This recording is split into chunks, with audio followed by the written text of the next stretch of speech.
Narito na ang mga balita mula sa GMA Integrated News. Dalawang magkasunod na lindol ang yumanig ngayong araw sa Mindanao.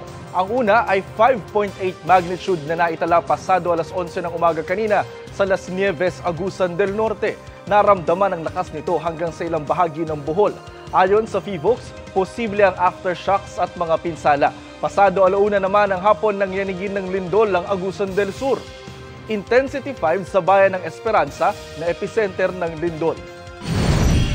Narito naman ang iba pang balitang binabantayan ng GMA Integrated News.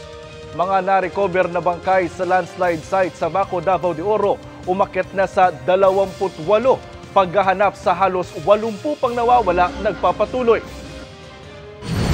Level ng tubig sa Angat Reservoir bahagyang bumaba sa 209.31 meters mula sa 209.55 meters kahapon base sa monitoring ng Pag-asa. At mamaya sa 24 oras weekend, kabi-kabilang pagdiriwang ng Chinese New Year sa Maynila hanggang sa mga probinsya dinagsa. Para sa mas malaking misyon at mas malawak na paglilingkod sa bayan, ako po si Jonathan Andal ng GMA Integrated News, ang News Authority ng Pilipino.